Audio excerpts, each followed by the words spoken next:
docentes de secundaria agremiados señalan que hay serios problemas de alimentación en muchos adolescentes. En algunos casos se están realizando colectas o en otros directamente los profesores cocinan para el alumnado. Mientras tanto, las ollas populares y los merenderos siguen brindando parte fundamental de la alimentación de miles de personas de todas las edades de nuestro país. ¿Cuál es la situación alimentaria de nuestras infancias y adolescencias? ¿Cómo siguen adelante las ollas después de 2 años? ¿Hasta dónde llegan las políticas públicas y hasta dónde no? Hoy en La Letra Chica, hambre de Estado. Unas 100.000 personas continúan alimentándose en ollas populares. 4 de cada 10 adolescentes en centros educativos públicos sufren inseguridad alimentaria. Un signo de la crisis económica es el regreso de las ollas populares como la gestionada por Solidar Uruguay. Por primera vez en 15 años, los uruguayos dependen de las donaciones de alimentos. Nosotros seguimos teniendo incremento en las ollas. Cada vez va más gente a las ollas, cada vez las necesidades son más grandes. Tenemos que mirar a la alimentación como un derecho humano fundamental. Ir a comer a la olla, ¿qué implica? ¿No? Más allá de que tal vez el plato sea un plato nutritivo, me esté aportando energía suficiente, pero ¿qué está pasando con la dignidad humana, con esa persona, con el rol que ocupa esa persona en la sociedad? Algunos profesores empezaron a notar que se mantenía la situación donde algunos estudiantes pasaban hambre, tenían hambre, no habían recibido alimentación durante todo el día, incluso más. El hambre como experiencia es una experiencia que totaliza la vida de una persona. En los liceos, es decir, donde este tramo de edad estudia, no existe una política de alimentación como sí existe en las escuelas. Entonces nosotros lo que detectamos es esto, ¿no? Una situación estructural que se agudiza con la pandemia. Hay cada vez más problemas alimentarios, básicamente descompensaciones en clase, gurises que se marean, chiquilines y chiquilinas que no vienen a clase y que cuando de repente la scripto o el referente de grupo consulta por qué no vino, le dicen que no comió todo el fin de semana o que no tiene energía para venir a clase. Hay una crisis de carácter alimentario, estamos en una situación particularmente compleja y no hay respuesta de las autoridades en términos de incrementos presupuestarios para aumentar la cantidad de becas o solucionar la cuestión del programa de alimentación escolar. Informe llamado Derecho a la Alimentación en Uruguay durante la pandemia de la COVID-19, experiencias de la sociedad civil, 20% de los menores de 6 años que estaban bajo la línea de la pobreza, además más del 17% de los hogares con niños y adolescentes sufrían de inseguridad alimentaria. Las acciones del Estado no están siendo suficientes, ¿no? No podemos desconocer que se han efectuado acciones, pero no han sido suficientes. Por eso, de hecho, hoy todavía hay gente que tiene que estar alimentándose en ollas populares. Que la lucha contra el hambre y la desnutrición se ve obstaculizada por la prioridad del mercado. El hambriento está ahí, recibir una alimentación de base sana. Nos pide dignidad, no limosna.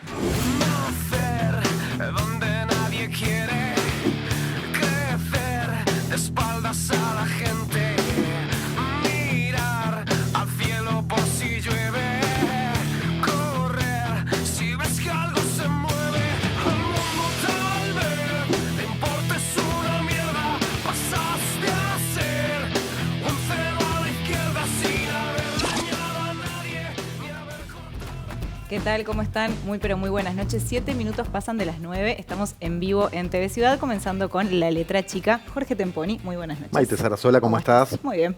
Bueno. Comenzamos. Comencemos. En este primer bloque de La Letra Chica vamos a meternos fundamentalmente con un concepto que es el de la inseguridad alimentaria, pero en torno a eso hablaremos de la situación y de nuestro presente y cómo afecta sobre todo esa inseguridad alimentaria a las infancias y adolescencias. Para eso recibimos ya a la docente de la Escuela de Nutrición de la UDELAR, Alejandra Girona, que también es coordinadora del Observatorio del Derecho a la Alimentación. Observatorio que, por cierto, hace un par de semanas publicó la investigación Derecho a la Alimentación durante la pandemia de la COVID-19, experiencias de la sociedad civil. Alejandra, gracias, buenas noches. Buenas noches. Hola, ¿qué tal? Gracias por la invitación. Gracias por venir. ¿Te sorprendió esta noticia de docentes ayudándoles con la comida a estudiantes de secundaria, según la situación que venías viendo y que venían viendo desde el observatorio? En realidad no me sorprende la noticia, quizás lo que me sorprende es el manejo que se ha hecho de la noticia, fundamentalmente en esta cuestión de lo político partidario en un tema tan delicado. En realidad desde el observatorio hace ya un tiempo, no es desde el año pasado, sino previo a COVID, que veníamos alertando de situaciones vinculadas a la inseguridad alimentaria de los hogares y que tiene que ver con situaciones fundamentalmente concentradas en los sectores pobres del Uruguay. Alejandra, perdón, pero aunque sea cortito para entender, inseguridad alimentaria, ¿a qué nos referimos? Inseguridad alimentaria es un término que se utiliza para hablar sobre los problemas que tienen las personas y los hogares para acceder a una alimentación y a una alimentación diaria, adecuada, suficiente, de calidad. En realidad hay diferentes formas de medir la inseguridad alimentaria. Una de esas tiene que ver con medirlo a través de una herramienta en donde al hogar se le preguntan un set de 8 preguntas vinculadas a cambios que se han producido en la alimentación en los últimos 12 meses y que tienen que ver con la percepción que tiene ese hogar acerca de cuánto le cuesta alimentarse o alimentar a los integrantes de esa familia. Entonces, desde el año 2018 sabemos que hay problemas de inseguridad alimentaria en nuestro país, en diferentes grados, ¿sí? Y esto es algo que hay que puntualizar. En las situaciones más graves son las que en general uno dice hambre. Pero la inseguridad alimentaria comienza mucho antes, en lo que se llama la inseguridad alimentaria moderada, que es esa en donde las familias cambian o tienen incertidumbre acerca de qué voy a comer mañana.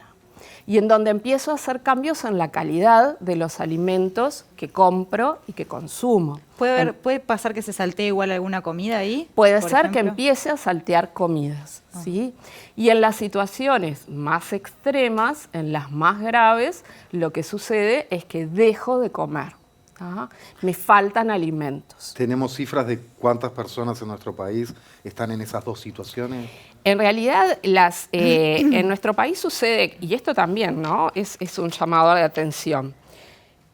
Hay datos oficiales que se publican en lo que se llama el panorama de la seguridad alimentaria y nutricional en América Latina y el Caribe, o en el mundo, también informes que lo generan en general los organismos internacionales, por ejemplo, FAO, OMS, ¿sí? El último informe reporta que en el Uruguay hay 800.000 personas que tienen inseguridad alimentaria moderada o grave.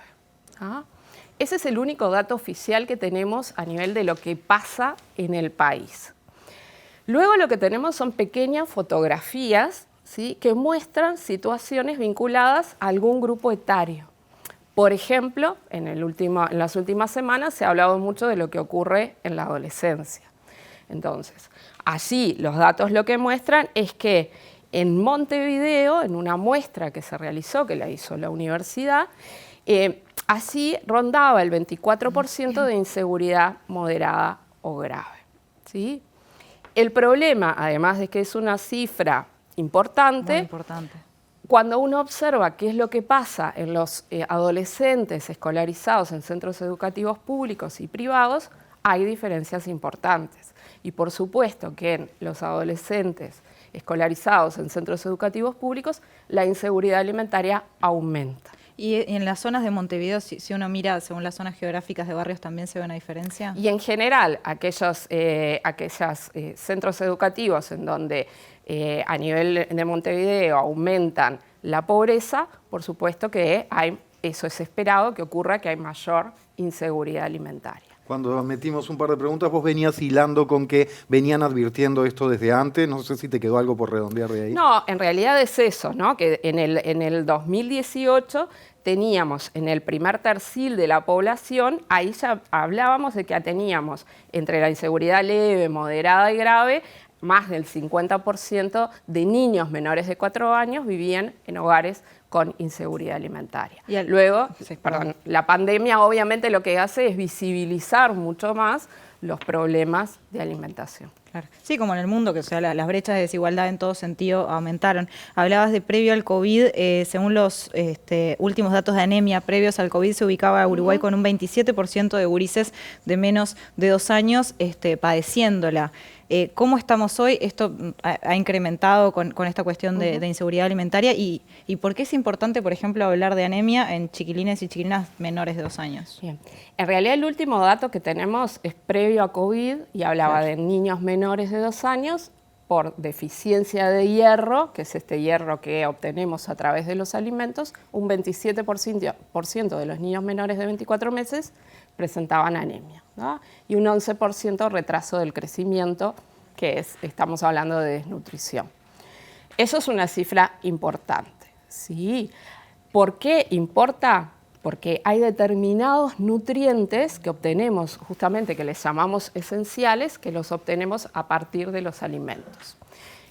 Fundamentalmente el hierro, ¿por qué preocupa en el Uruguay y por qué preocupa en los 2 primeros años de vida? Porque el hierro se ocupa determinadas funciones a nivel del cerebro, ¿sí? Que lo que hacen es indudablemente estar muy de la mano de lo que pasa con el desarrollo emocional, cognitivo de esos niños. No es lo mismo un niño que padece anemia, depende del grado, ¿no? Por deficiencia de hierro, los 2 primeros años de vida, ¿sí? ¿Cómo va a ser el tratamiento? ¿Qué vamos a hacer con esos niños? Pero fundamentalmente lo que deberíamos hacer es prevenir, ¿tá? Porque esto va de la mano de después, y los estudios y la evidencia lo demuestran, después lo que pasa en el rendimiento escolar, ¿sí? Lo que pasa en el alejamiento de la educación formal cuando llego a la adolescencia. Hay cuestiones que los primeros 2 años de vida cuando suceden, algunas las puedo recuperar y otras no. Las arrastras por el resto de la vida. Las arrastras para el resto de tu vida. En general hay una segunda etapa importante que es la adolescencia. Ahí todavía tenemos una gran ventana de oportunidad para recuperar determinadas cuestiones vinculadas a la malnutrición. Claro. Pasemos un poco a unos conceptos teóricos para aclarar también, porque esto puede enganchar después con lo que se come en las ollas populares. ¿Cuál es la diferencia entre alimentos y nutrientes? O entre energizarse o alimentarse. Bueno, vos sabés los términos. A ver, esto está muy vinculado capaz al derecho a una alimentación adecuada, ¿sí? En realidad no es lo mismo decir los ciudadanos tenemos derecho a una alimentación que decir derecho a una alimentación adecuada. Yo mañana puedo decirte, está bien, yo como Estado te voy a dar arroz todos los días y entonces vas a obtener la energía necesaria a partir, esto es muy bruto, ¿no? Pero de arroz y nada más que arroz. Por calorías. Por calorías, ¿sí? O arroz con papa o con las combinaciones que sea. Y eso es importante. Pero el tema es que para tener un derecho a una alimentación, el goce a un derecho a una alimentación adecuada, yo tengo que dar alimentos de calidad. Y eso me lo dan alimentos que son ricos en otros nutrientes, esenciales para la vida, en especial imagínate el ciclo de la vida en donde hay en determinados momentos, ¿sí? Necesidades que aumentan mucho, necesidades nutricionales que aumentan mucho y justamente de nutrientes críticos o esenciales. Embarazo, primera infancia y adolescencia. Entonces, eso es la diferencia. ¿Y dónde están? ¿En carnes, frutas y verduras, lácteos? Fundamentalmente, en carnes, en lácteos, en frutas y verduras, en alimentos que son mucho más costosos. ¿Sí? Y ya que han hecho este relevamiento y este trabajo, ¿cómo es la alimentación entonces a partir del enorme esfuerzo de tanta gente en las ollas populares, a nivel de nutrientes? Sí. En realidad no hay un estudio que analice la composición nutricional de cada uno de los platos que se sirven en una olla, ¿tá? Lo que sí sabemos es que hay limitantes en las formas de preparación, porque obviamente el vecino o la vecina cocina grandes cantidades, ¿sí? Muchas veces en espacios que no están pensados para generar 200 porciones, 150 porciones, y en donde lo más fácil generalmente es hacer comida de olla. ¿Qué cosas le voy a poner a esa olla? Y bueno, dependerá mucho de la ayuda y la solidaridad de todos y lo que el Estado brinda, ¿sí? El problema es que esas ollas sostienen lo que el Estado no ha podido cubrir. Yo creo que el problema es ese. No podemos, jamás se nos ocurriría criticar los movimientos y los movimientos sociales que hacen mucho para sustentar la alimentación. Por supuesto, es para saber dónde estamos Pero parados. sí es verdad que obviamente no es lo mismo que si estuvieran en otras situaciones en donde se puede planificar diferentes menús que tienen otra cantidad de diversidad alimentaria para ofrecer. Y en definitiva esto tiene que ver también, cuando uno piensa en el derecho a la alimentación adecuada, uno tiene que pensar en generar las capacidades y la libertad para que las personas elijan qué comer. Y no es menor. Cuando hoy vos vas a pensar qué voy a cocinar mañana, qué voy a comer mañana, qué voy a comprar, ejerzo libertad. Eso no lo hago cuando yo hago cola para una olla o para un comedor. Entonces eso habla de los datos de inseguridad alimentaria, en donde sí hay situaciones extremas que puede haber hambre, hablan de una gran injusticia alimentaria en un país productor de alimentos.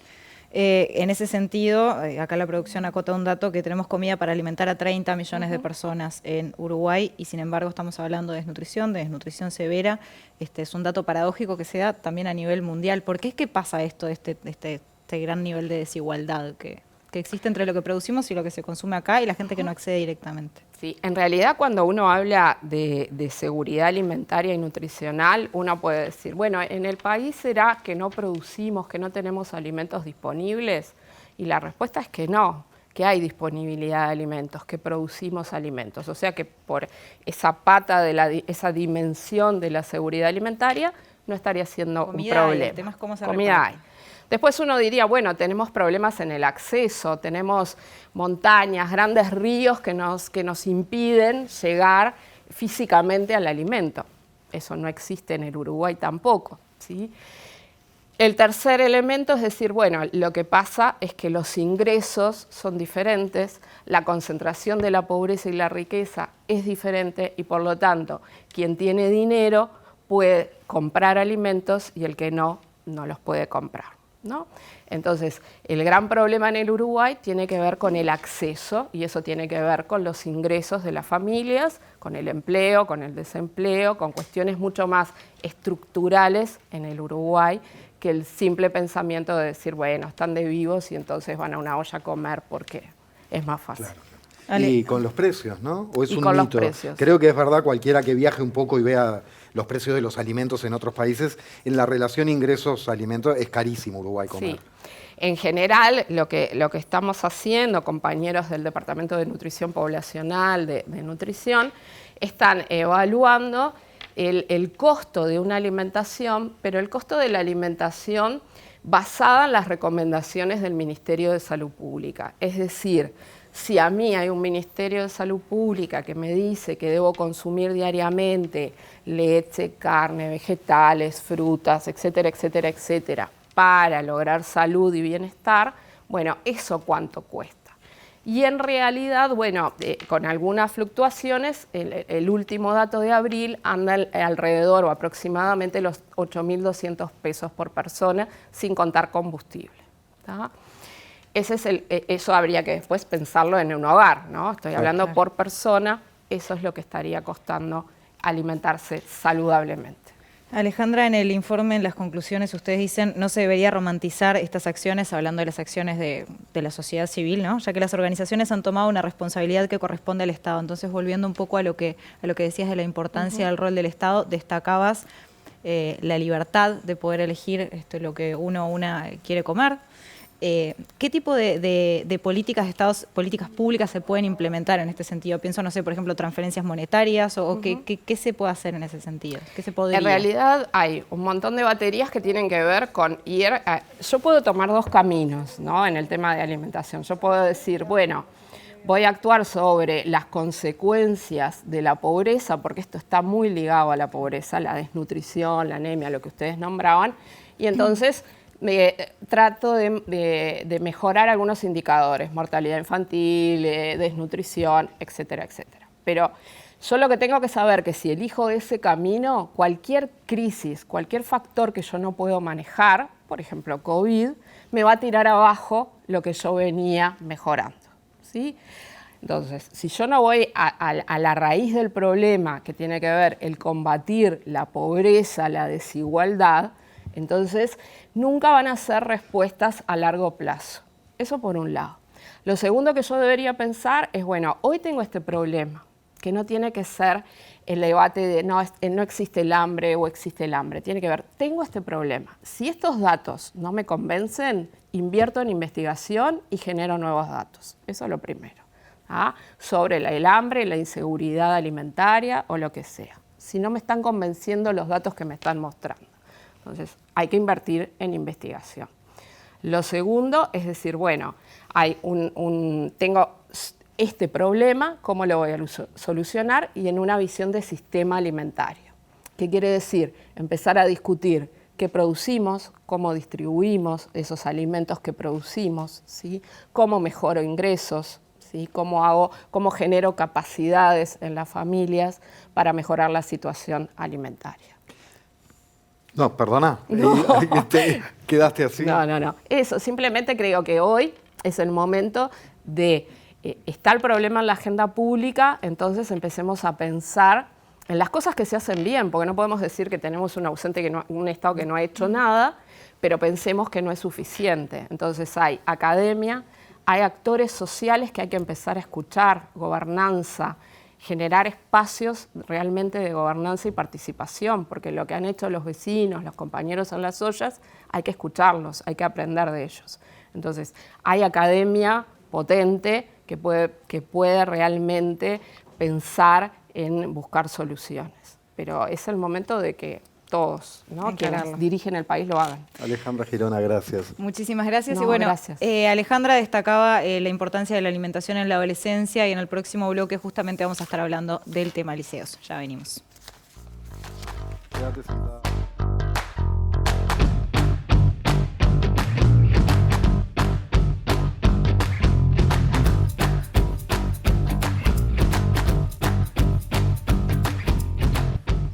En general lo recuerdo desde los silloncitos, pero hoy lo haré desde el mostrador. Estamos en Twitter, somos @laletrachica.tv y con el hashtag #laletrachica circulan hermosos contenidos de nuestro programa. Gracias. Muy bien, y seguimos en tema. El aumento de estudiantes con hambre preocupa a docentes y colectivos sociales que se organizan para cubrir la respuesta insuficiente del Estado. La situación es especialmente preocupante en la educación media, en la que los cupos en comedores y becas no dan para cubrir la demanda de los chiquilines y las chiquilinas, según denuncian los docentes. Para hablar sobre eso recibimos a Camila Menchaca. Camila es profesora de Historia e integrante de la Comisión Directiva de ADES, la Asociación de Docentes de Educación Secundaria. Buenas noches y bienvenida. Buenas noches, gracias por la invitación. Gracias. Camila, antes de meternos bien en tema, hoy justamente hablábamos con Jorge de que no sabíamos muy bien cómo funcionaba en los liceos la cuestión de la alimentación, ¿no? Leíamos copa de leche, beca de cantina, quizás estamos más acostumbrados a los comedores de las escuelas. ¿Puedes contarnos brevemente más o menos qué herramientas hay en los liceos? Sí, en realidad nosotros tenemos 4 mecanismos básicos para el desarrollo de la alimentación en liceos. Por un lado, cuando se licitan las cantinas de los liceos, parte de los pliegos incluye entregar como cantina algunas becas de alimentación para estudiantes. Entonces, algunos liceos que tienen cantina, que no son todos los liceos de Montevideo, hay un montón de liceos que tienen las cantinas vacantes. En su mayoría, cuando hacen su licitación, ofrecen una cantidad de becas determinada que son justamente de alimentación para los estudiantes. ¿Y la beca es un plato de comida, es un alfajor y un jugo? Un plato de comida que a priori está regulado por la Comisión de Cantina, que está integrada por docentes de la institución y bueno, supervisado también por la dirección. Por otro lado, nosotros tenemos desde hace varios años partidas económicas para lo que en su momento fue las tutorías, que dejaron de existir y este año hay proyectos de acompañamiento pedagógico, y esas partidas económicas venían para varios rubros, tanto lo que tiene que ver con alimentación, vestimenta y calzado y lo que tiene que ver con materiales didácticos. Esas partidas este año se modifican un poco porque dejan de depender de Codicen, pasan a depender directamente de secundaria y hubo modificaciones en el monto, en algunos casos aumentaron y en otras se redujeron, pero sí hay un retraso en el pago de esas partidas.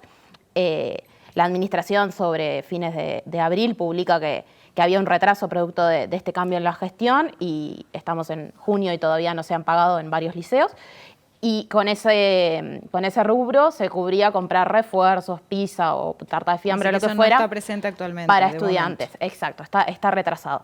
Por otro lado, existen convenios, por así decirlo, o sea, se aprueba desde secundaria y desde primaria el uso de los comedores escolares por parte de los estudiantes de los liceos, ya sea llevando al estudiante al comedor de la escuela o del jardín o trayendo alguna vianda hacia los institutos educativos de educación media y, por último, todas las ayudas solidarias que forman parte del patrimonio del cuerpo docente y de los sindicatos de la educación que hacemos en la medida de lo posible esfuerzos para tratar de contribuir a los estudiantes y las familias en su alimentación. En la opción 3 que decías, que es la de buscar apoyo en los comedores de las escuelas, calculo que es muy limitado, porque está calculado para los niños de la escuela, o hay excedentes, ¿cómo es? Sí, en general son pocos los estudiantes que acceden a esos cupos, en algunos casos son 20, en otros son 15, depende cada comedor y evidentemente ahí depende la propia gestión del comedor, si cocinan ahí o si vienen viandas o lo que fuere, el tipo de porción que está planteado para esos estudiantes. Desde ADES ustedes están señalando, denunciando, están, digamos, dando una especie de aviso desesperado de que se están encontrando con esto de la presencialidad plena y la nueva situación económica general del país, con situaciones muy duras. ¿Qué están viendo en las aulas?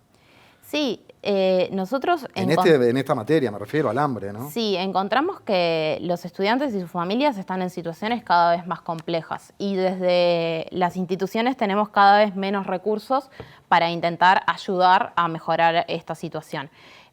Han habido un enorme desmantelamiento de políticas sociales en territorio, por ejemplo los SOCAT ya no existen más, que eran los lugares a donde acudíamos y desarrollábamos los nodos educativos, en donde luego se intercambiaba con otras organizaciones para tratar de brindar apoyo a las familias.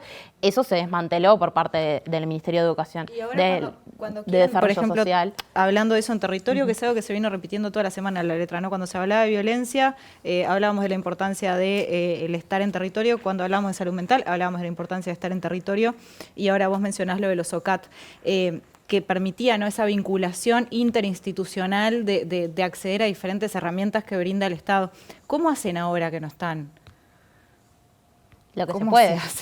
Se hace lo que se puede. Empiezan a llamar por teléfono al MIDES, o sea, esa línea directa, digamos, se perdió. Sí, se perdieron los espacios de articulación territorial, se invita a las familias a asistir a algunos de los espacios que existan, ya sea de salud pública o el tema del acceso a las becas del MEC o las becas o las canastas de la Intendencia o lo que fuere, pero no tenemos más esos espacios de acompañamiento. Los ETAF que existían a nivel de MIDES tampoco están, sí están los de INAU. Entonces es muy complejo y se apela sobre todo a la solidaridad, es decir, en la mayoría de los casos se termina diciendo, bueno, hay una olla popular en tal o cual lugar, que tampoco es lo que nos gustaría, del mismo modo que tampoco nos gustaría tener que estar haciendo canastas para entregar a las familias de los estudiantes, ¿no? Nos gustaría que hubiera otro tipo de apoyo y respaldo. Estábamos con la descripción de situaciones, ¿qué se están encontrando? Sí, estamos encontrando situaciones de enorme vulnerabilidad por parte de los estudiantes y de sus familias. Muchos estudiantes que han planteado y manifestado que están yendo a las instituciones educativas sin comer. Hemos encontrado un montón de estudiantes que están solicitando becas y que no tienen una respuesta favorable a esa solicitud de becas. Estudiantes que están solicitando espacios para las becas de cantina, estas que hablábamos hoy, que lamentablemente son más estudiantes que las cantidades de becas que están previstas, y en todos los casos son situaciones que a nosotros nos preocupan hace mucho tiempo, no es que nos preocupan solamente ahora, pero una de las situaciones que observamos es que estos años anteriores tuvimos los primeros 3 meses de clase en pandemia con suspensión de clases, lo que generó que muchos estudiantes, que eran los que estaban en situación de vulnerabilidad mayor, dejaran de asistir a las instituciones, se desvincularan, y que por lo tanto cuando volvimos a la presencialidad las situaciones más graves no eran observables a nivel de la institución educativa, más allá de que se intentaba hacer el seguimiento. En este momento nosotros estamos con una presencialidad plena y esas situaciones son claramente observables, porque empezás a observar cómo ese estudiante deja de asistir al liceo porque se tiene que quedar cuidando hermanos, porque algún familiar tiene que salir a trabajar, o directamente salen esos mismos estudiantes a trabajar, que es algo que nosotros apostamos a que no suceda. O sea, nosotros pretendemos que los estudiantes se mantengan en las instituciones educativas. Camila, tú decíamos que sos docente de historia, además de la desvinculación de chiquilines o chiquilinas por este tipo de situaciones tan terribles. ¿Qué es lo que ves vos como docente cuando te das cuenta que un gurí o una gurisa no comió? Profe, me siento mal. Y uno lo primero que le pregunta es, ¿comiste algo hoy? Y en general te responden que no. Entonces es complicado. Y si es de mañana es que no hubo desayuno, pero si es de tarde es que probablemente no hubo ni desayuno ni almuerzo. Y es complejo. Entonces yo particularmente estoy en un liceo en donde recibimos por parte del programa de alimentación escolar algunas viandas y cosas que nos permiten, bueno, atender esa situación rápidamente, pero sabemos que hay otros liceos donde eso no sucede. Y algo que se ha planteado un poco por parte de las autoridades es que nosotros no hemos hecho los planteos por los canales pertinentes y en realidad nosotros venimos planteando esta situación hace mucho tiempo. Venimos planteando a nivel institucional en cada uno de los liceos donde nosotros trabajamos, estos planteos existen, se trasladan a las inspecciones, por algo existen las solicitudes de beca y por algo cuando 90 estudiantes piden una beca, solamente la reciben 20. El resto de los estudiantes también probablemente necesiten una ayuda y lamentablemente el Estado no se las está brindando. Entonces, todas esas situaciones fueron planteadas a nivel institucional y también fueron planteadas a nivel sindical y bueno, no hemos obtenido las respuestas que nos gustaría obtener. Decíamos hoy en el arranque que a veces los propios profesores llevan comida, que están haciendo colectas, vos hablabas de la solidaridad de las comunidades. A nivel del Estado, describías la situación recién, ¿hay alguna instancia próxima que nos haga pensar que puede haber una esperanza de un cambio, de un apoyo estatal más fuerte, de un despertar, digamos, de una revitalización de las políticas frente al hambre? Y bueno, uno esperaría que en la rendición de cuentas este sea un rubro que sea considerado. Digo esto y también digo, el otro día salieron las autoridades a matizar este planteo que se están haciendo por parte de las organizaciones sociales. Sí, lo de los gurises comiendo pasto. Exacto, diciendo justamente que esto es una movida para tratar de conseguir más plata en la rendición de cuentas. Para nosotros no es una movida para conseguir más dinero en una rendición de cuentas. Preferiríamos estar en una situación en donde no tengamos que estar pidiendo alimentación en los liceos, preferiríamos que los estudiantes puedan comer en su casa de forma en familia y no tener que estar cubriendo esa situación nosotros, ¿no? Camila Menchaca, muchísimas gracias por estar en La Letra Chica. Ya seguimos.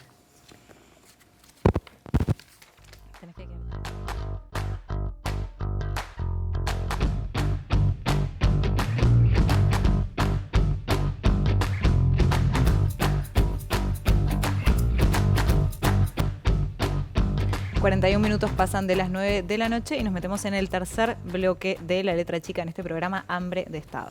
Vamos a dar una mirada desde el oeste de la ciudad porque no escapa a nadie que en esa zona de Montevideo hay un fuerte entramado de organizaciones sociales, organizaciones de distinto tipo que trabajan y articulan buscando dar soluciones para las familias en los más diversos aspectos. Entonces, hablando de hambre en el programa de hoy, vamos a recibir en La Letra Chica a Brenda Bogliacini, integrante de la Organización de Usuarios de la Salud del Oeste, y a Hugo Leivas de la Red de Ollas y Merenderos Solidarios del Cerro por Autonomía y Vida Digna, que forma parte de la Coordinadora Popular y Solidaria. Brenda y Hugo, gracias. Bienvenidos ambos.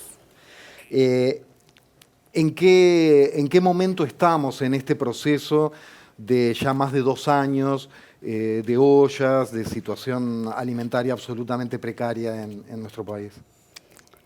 Bueno, primero decir que yo también soy de la Red de Ollas y Merenderos del Cerro, ambos estamos en eso y en la CPS. ¿En qué momento? Bueno, un momento sumamente particular porque al mismo tiempo, que es mucho tiempo, más de 2 años es mucho tiempo en este esfuerzo, y por tanto se siente el desgaste, pero al mismo tiempo este invierno y la situación que vivimos cada día nos convoca y no nos deja margen de maniobra. Esto seguimos, en eso estamos, en seguir. Quizás lo particular es que queremos seguir de otra manera, queremos convocar a que no sea solo un problema de una parte de la población, de los que hacemos ollas o de otras organizaciones sociales, porque en esto sí como que quería empezar poniendo en valor lo colectivo, las ollas, los merenderos y también los clubes que hacen cosas, los sindicatos que nos han ayudado desde un comité base, un sindicato, al PIT-CNT como PIT-CNT, también a los compatriotas del exterior. Quiero decir que los compatriotas de Canadá, si nos están viendo, gracias, son fundamentales, mandan dinero sistemáticamente a compatriotas en Argentina que le están pasando mal y mandan montos menos potentes, pero mandan. Entonces, y otros compatriotas. Entonces, lo que quiero decir que hay una cultura de la solidaridad de esta sociedad que es una potencia. Y eso hay que ponerlo en valor. Nadie convocó, no nos llamamos, vamos a organizar. No, nacieron porque hay una cultura ya integrada en la sociedad, en los sindicatos, en los barrios. Tenemos millones de anécdotas que precisaríamos 4 horas. Entonces, eso es una primera puesta en valor que queríamos como compartir con ustedes y con todos los que nos están viendo.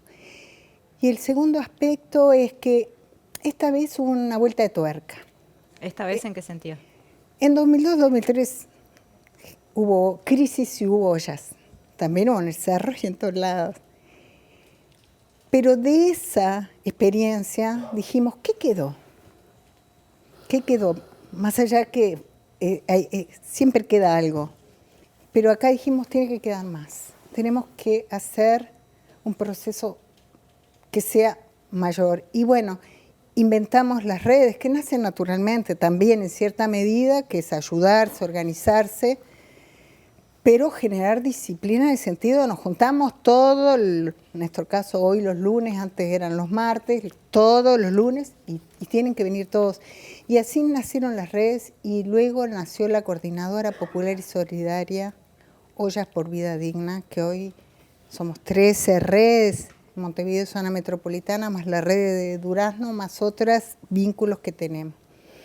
Entonces, este es la vuelta de tuerca, porque desplegar capacidades de gestión de logística, de acopio, de cómo se registra, de pedir ayuda a universitarios que vinieron a ayudar, que también esos otros que hay que tomar en cuenta. Vinieron un grupo de estudiantes de la Facultad de Ingeniería del Alimento a ayudarnos a registrar todas las ollas, qué alimentos, cuánto teníamos que dar, cuánto cada olla.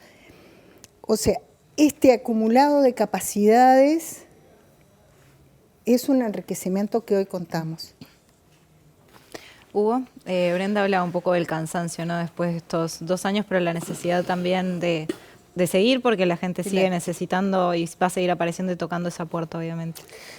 Sí, el cansancio mucho, pero con un plus que tiene el que nos da la fuerza, que es la solidaridad de ver en el otro la ayuda, ¿no? Por ejemplo, aquellos que vieron a 15 días de un quédate en casa, la visibilidad de hacer olla, porque el camino iba a ser largo y algunos entendían que la desigualdad en este país se iba a incrementar, y hoy, a 2 años de eso, creemos que nos vamos a tener que seguir cansando un poco más.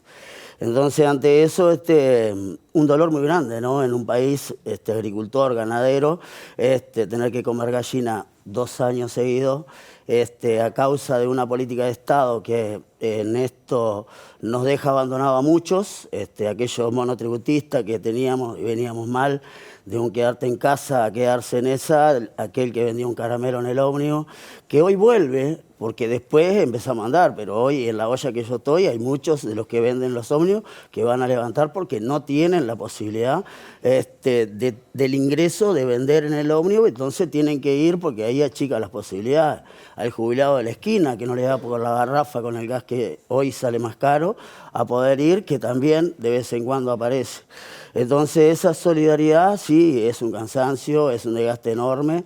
a todos los compañeros que integramos la Coordinadora Popular y Solidaria, aquellos que cocinan todos los días, aquellos que están en otros lugares, vimos esta desigualdad muy profunda, ¿no? Entonces, hay algo acá en destacar que es la Coordinadora Popular y Solidaria, con la cual hoy estoy con un bastón acá, pero en la primera instancia estaba con unas muletas y lo hicimos en aquel 2020 en la Marcha de la Diversidad. Fuimos a amasar unas tortas fritas porque no queríamos que nos dieran las cosas ni que nos den. Y hay muchos de nosotros que nos queremos y queremos ganarnos la comida, queremos plantar, tenemos huertas. Hay un montón de proyectos con los cuales lo que queremos son herramientas para demostrar que la comunidad, que los vecinos solos podemos, cocinas comunitarias, un montón de cosas para hablar, que bien, como dice Brenda, nos daría muchos programas para esto, ¿no?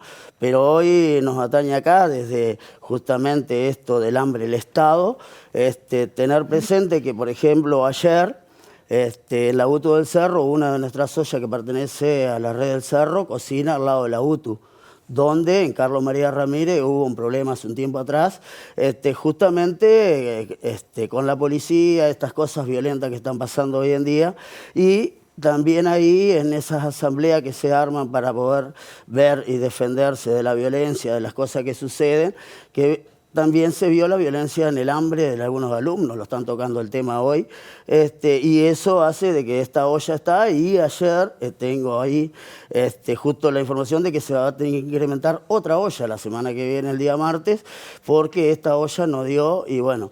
Y más allá de esto, también esas cosas que nos suceden, aquellos que tienen menos posibilidades, ¿no? Por ejemplo, con las personas con capacidades diferentes, que no pueden ir a las 8 de la noche en una silla de ruedas porque las condiciones no tienen ni siquiera para acercarse a la olla.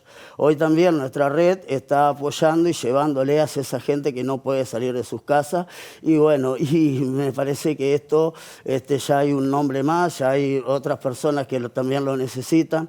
Y bueno, son cosas que nosotros vamos aprendiendo en esto de la solidaridad, en esto de estar unidos, en esto de ver de que nosotros podemos porque un Estado nos dejó, ¿no? Y principalmente un gobierno nacional, lo diría yo, en el caso de que nos deja tirado en un momento justo cuando hace un barrer en un Ministerio de Desarrollo Social con los OCAD, los IPRUS, con los cuales nosotros podíamos conseguir un boleto en el territorio y poder tramitar hasta una pensión o algo por el estilo, que hoy no lo tenemos. Y todos los que van a las ollas no lo tienen.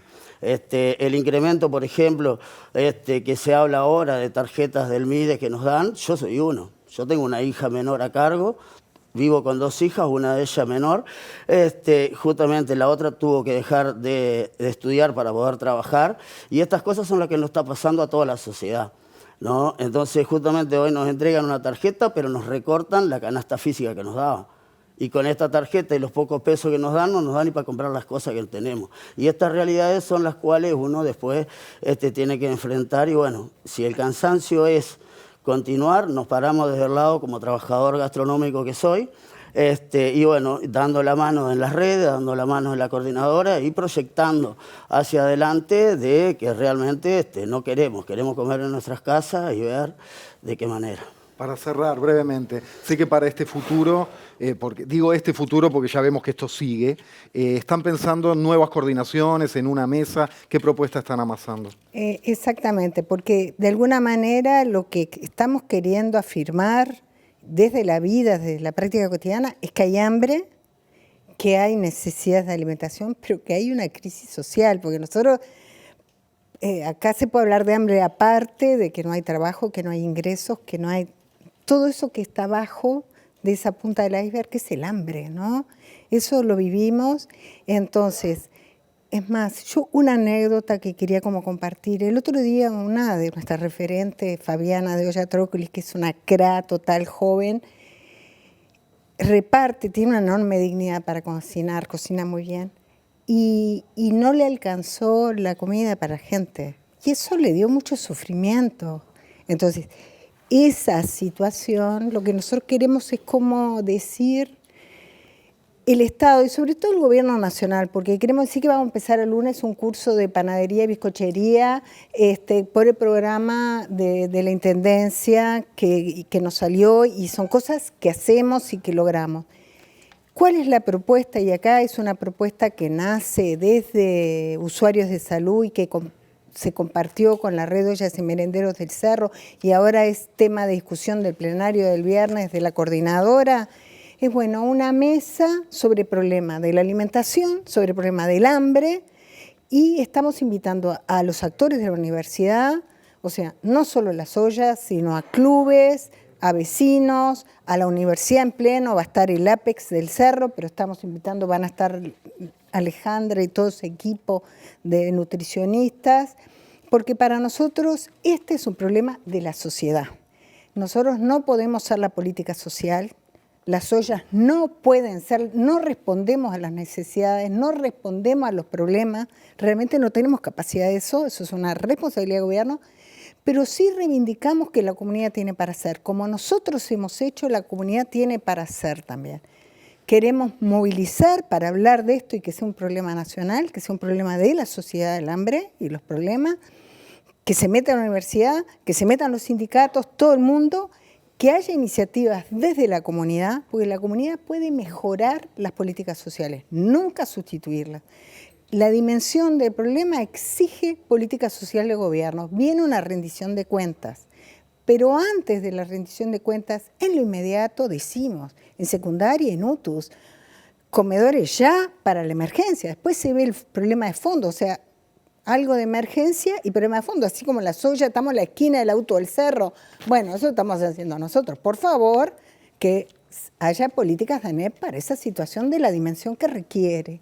Entonces, esta mesa, que es el lunes que viene, lunes 13, a las 6:30 de la tarde en Haití 1606, que es el local de usuarios de salud. Estamos invitando a todo el mundo porque es para acciones desde la comunidad, pero para acciones para incidir en que desde el gobierno y desde el Parlamento para rendición de cuentas y desde toda la institucionalidad, esto es un problema de todos, no sea un problema de las ollas.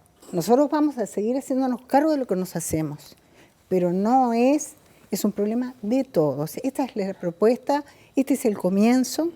Invitamos a hacer mesas en todos los barrios, que se coordine con nosotros, y desde ahí, bueno, ver cómo logramos situar este problema e incidir para una respuesta real a esta gravedad de la situación. Brenda, Hugo, muchísimas gracias. A los dos tenemos unos números para compartir, Jorge. Sí, Red de Ollas y Merenderos Solidarios del Cerro por Autonomía y Vida Digna, 099-050-368. Repito, 099-050-368. También hay una cuenta Brow en pesos, 00155-862.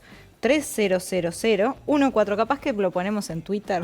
Si sí, y además... Para que quede, porque no creo que nadie esté con la lapicera ahora. Tendrían que haber tenido la lapicera pronta. El teléfono, y por ahí es el teléfono, pasamos la plaquita. 099-050-368. Gracias nuevamente. Gracias a usted, muchas gracias. Gracias por venir y gracias por el día a día, sobre todo tantas horas y tanto esfuerzo. Es muy conmovedor.